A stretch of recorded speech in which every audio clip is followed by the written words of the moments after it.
बिस्मिल्लाहिर्रहमानिर्रहीम। अस्सलामु अलैकुम।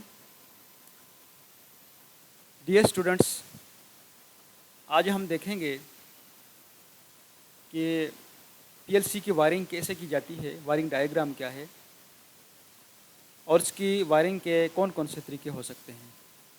मित्सुबिशी पीएलसीज़ की वायरिंग के डायग्राम जो कि आपको स्क्रीन पे नज़र आ रहा है, कुछ इस तरह होता है कि ये जो एल है और एन है, एल लाइन वोल्टेज है यानी 220 वोल्ट और एन जो है न्यूट्रल यानी 0 वोल्ट हम यहाँ पे देते हैं। तो 220 वोल्ट एसी हम यहाँ पे एल और एन पे दे देते हैं। उसके बाद हमारे पास इसके आउटपुट में दो टर्मिनल्स पे, एक पे 24 वोल्ट आना शुरू हो जाता है और दूसरे पे जिस पे यानी 24 वोल्ट डीसी लिखा हुआ है, इस पे 24 वोल्ट हमें मिलने लग जाता है। और दूसरे पे कॉम, जिस पे सिर्फ कॉम लिखा हो, कॉम 0 1 2 3 4, ये कोई और चीज़ है, सिर्फ कॉम लिखा हो तो उस पे हमें यहाँ पे 0 वोल्ट मिलने लग जाता है। ये मैंने 0 साथ स्लैश के साथ लिखा है। इस पे सिर्फ कॉम लिखा होता है, 0 वोल्ट नहीं लिखा होता। बाज़ पे 0 वोल्ट भी लिखा होता है, बाज़ पे कॉम लिखा होता है, तो इससे हमें 0 वोल्ट मिलने लग जाता है। अब इसकी वायरिंग हम इस तरह करते हैं कि 24 वोल्ट, दो तरीके हैं वायरिंग के। पहले तरीके मैं आप लोगों को बताता हूँ। उसमें ऐसे है कि 24 वोल्ट को हम ले करके यहाँ से ये सिंक सोर्स पे दे देते हैं, सिंक सोर्स पे दे देते हैं। और उसके बाद यहाँ से 0 वोल्ट को ले करके हम यहाँ से लाते हैं और कॉमन करके सारे इनपुट्स को दे देते हैं। यानी यहाँ से x0 को भी हम 0 वोल्ट दे दिया, x1 को भी एक स्विच के ज़रिए से x0, x1, x2, x3, x4, x5, x6, x7 तक एक स्विच के ज़रिए से सारे इनपुट्स को हमने 0 वोल्ट दे दिया। उसके बाद हम आउटपुट की, और यहाँ पे एक चीज़ है ये ग्राउंड।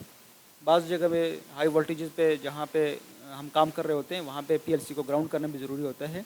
तो यहाँ से हम ग्राउंड कर सकते हैं पीएलसी को, ताकि हमें कोई बंदे को अगर शॉर्ट सर्किटिंग हो तो उसको नुकसान ना हो।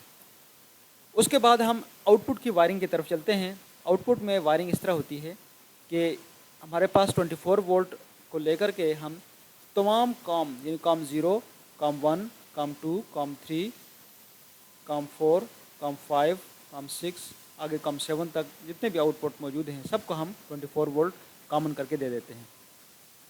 उसके बाद 0 वोल्ट को हम लाते हैं और 0 वोल्ट को हम किसी कॉइल के ज़रिए से यानी किसी लैंप के ज़रिए से, किसी मोटर के ज़रिए से, किसी वाल्व के ज़रिए से आउटपुट पे लगाते हैं। y0 पे हमने यहाँ पे कॉइल लगा दी यानी एक लैंप लगा दिया, उसके बाद हमने उसको 0 वोल्ट दे दिया।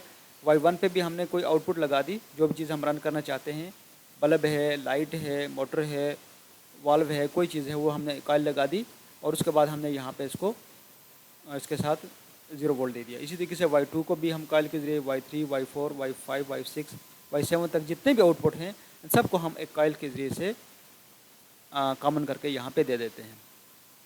तो ये वायरिंग का पहला तरीका है। चलते हैं दूसरे तरीके की तरफ। यानी इस तरीके में क्या है कि हमने सिंक सोर्स पे 0 वोल्ट दिया है और तमाम इनपुट्स पे हमने 24 वोल्ट दिया है। अब दूसरे तरीके में आउटपुट की वायरिंग तो यही रहेगी, लेकिन इनपुट की वायरिंग चेंज हो जाएगी। चलते हैं दूसरा तरीका देखते हैं। दूसरा तरीका ऐसा है कि हम इसमें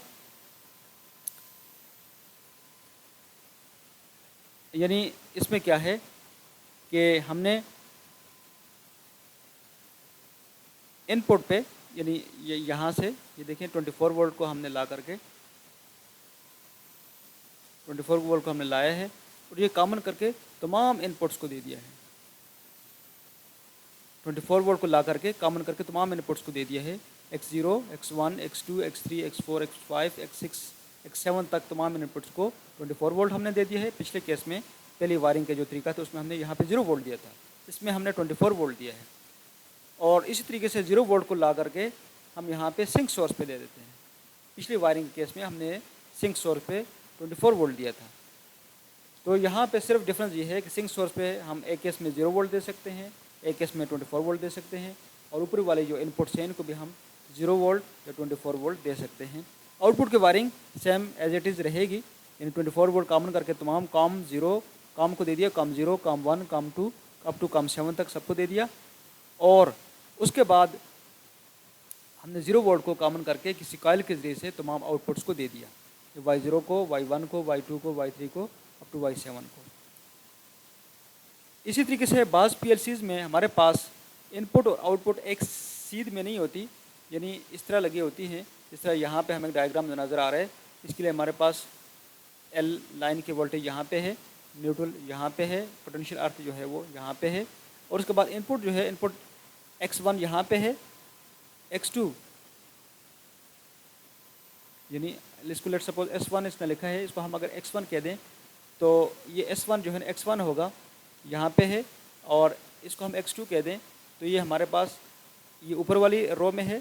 इसी तरीके से अगला वाला इनपुट नीचे के रो में होगा, यानी x3 होगा, फिर ऊपर वाली रो में x4 होगा, फिर आगे इसी तरीके से हम x4, x5, x6, x7 यानी एक इनपुट नीचे हो गया, एक ऊपर हो गया, एक नीचे हो गया, एक ऊपर होगा। इस तरीके से ज़्यादातर PLCs में वायरिंग की इनपुट्स मौजूद होते हैं।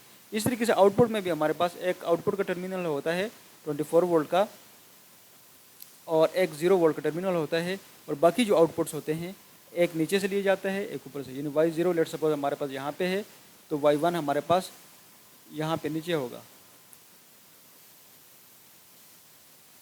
यानी Y0, Y1, Y2, Y3, Y4, Y5, Y6, Y7 and so on. उम्मीद है ये वीडियो आपको पसंद आई होगी, तो लाइक और शेयर ज़रूर करें, और इस चैनल को ज़रूर सब्सक्राइब करें ताकि आप PLC HMI SCADA से मुतालिक तमाम वीडियोज़ को देख सकें और अपनी स्किल्स को बढ़ा सकें। Thanks for watching.